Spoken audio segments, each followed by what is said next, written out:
Circuit house में राज्य महिला आयोग की अध्यक्ष बबीता चौहान ने जनसुनवाई कर महिलाओं की समस्याएं सुनी।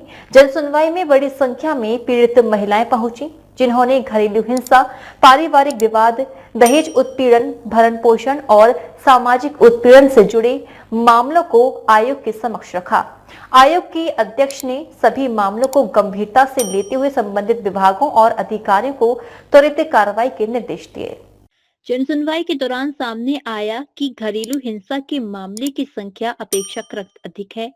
कई पीड़ित महिलाओं ने आरोप लगाया कि उन्हें लंबे समय से मानसिक और शारीरिक प्रताड़ना झेलनी पड़ रही है, लेकिन स्थानीय स्तर पर प्रभावी कार्रवाई नहीं हो पा रही थी। इस पर बबीता चौहान ने स्पष्ट किया कि महिलाओं की सुरक्षा और न्याय सुनिश्चित करना आयोग की प्राथमिकता है और किसी भी तरह की लापरवाही बर्दाश्त नहीं की जाएगी। जनसुनवाई के बाद मीडिया से बातचीत में राज्य महिला आयोग की अध्यक्ष ने बांग्लादेश से जुड़े मुद्दों पर भी अपनी बात रखी। उन्होंने कहा कि बांग्लादेशी यहाँ रहकर भी सभी सुविधाएं ले रहे हैं और आधा भारत कब्जाए बैठे हैं। उन्होंने यह भी कहा कि यहाँ तक कि उनके ऊपर कोई अत्याचार नहीं होता। बबीता चौहान ने कहा कि बांग्लादेश में हुई घटनाओं पर हमारी सरकार जरूर संज्ञान लेगी और आवश्यक कदम उठाए जाएंगे। अध्यक्ष ने अधिकारियों को निर्देश दिए कि जनसुनवाई में आए सभी मामलों की नियत समय सीमा में जांच कर निस्तारण सुनिश्चित किया जाए और पीड़ित महिलाओं को हर संभव सहायता उपलब्ध कराई जाए। उन्होंने कहा कि महिलाओं के अधिकारों की रक्षा के लिए आयोग लगातार सक्रिय है और पीड़ितों को न्याय दिलाने के लिए हर स्तर पर कार्रवाई की जाएगी। आज जनसुनवाई है तो आज हमारे यहाँ लगभग मुझे लग रहा है 55-60 के आसपास पीड़िता हैं यहाँ। तो अभी जनसुनवाई चल रही है तो उसमें बहुत सारे केस हैं कि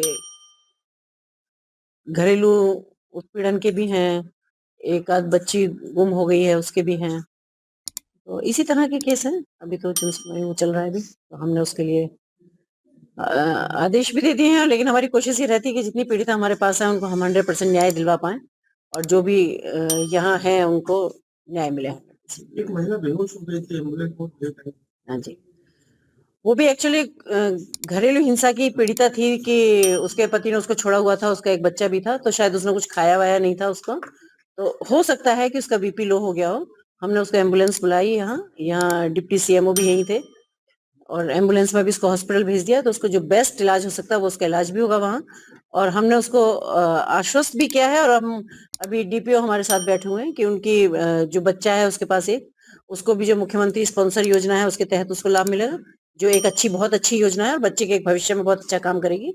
और उस महिला के लिए भी हम कितनी मदद कर सकते हैं जो सरकारी योजनाओं के तहत, उसका भी हम उसको लाभ दिलवाएंगे। देखिए कौन क्या कहता है इसका कोई मायने नहीं रखता, पर हाँ अत्याचार होना ये भी गलत बात है, क्योंकि बांग्लादेशियों को भी ये पता होना चाहिए कि आधा भारत कब्जा किए हुए हैं बांग्लादेशी, और हम उन्हें यहाँ इतने अच्छे तरीके से कोई ऐसा उनके साथ अत्याचार नहीं कर रहे हैं या उनके, बल्कि वो तो यहाँ सरकारी सुविधाएं सारी ले रहे हैं अनऑथराइज रहते हुए भी। कम से कम भारतीय अगर वहां है तो वो एक ऑथराइज तरीके से वहां रह रहे हैं। और लेकिन ऐसा नहीं है कि जो ये अत्याचार कर रहे हैं, बहुत ही दुर्भाग्यपूर्ण बात है। इस पर जरूर हमारी सरकार, हमारे माननीय प्रधानमंत्री जी भी संज्ञान ले रहे हैं। और ये तो मैं तो यही कहूंगी कि उनको नहीं भूलना चाहिए कि बांग्लादेशी भी यहाँ है, और फिर क्योंकि सब इंसान ही हैं और एक दूसरे के साथ, और रशीद मसूद के कहने से क्या होता है, इनके कहने से कोई परिवर्तन होने वाला नहीं है। कोई ब्लैकमेल वो कर नहीं सकते, क्योंकि सरकार अब इतनी हल्की नहीं है। पहले तो ब्लैकमेल हो जाया करती थी, बट अब तो ऐसा नहीं है कि यहाँ ब्लैकमेल हो सकती है। तो मुझे नहीं लगता कि उस पर कुछ ऐसा उनके कहने का कोई बहुत ज्यादा फर्क पड़ेगा। पर भारतीयों की बात है तो निश्चित रूप से हम सब पूरे भारतीयों के साथ हैं जितने वहां भारत में हैं, और प्रधानमंत्री जी इसकी चिंता कर रहे हैं और इसका संज्ञान भी लिया। डीजी महाराजा न्यूज के लिए हरेंद्र पचौरी की रिपोर्ट।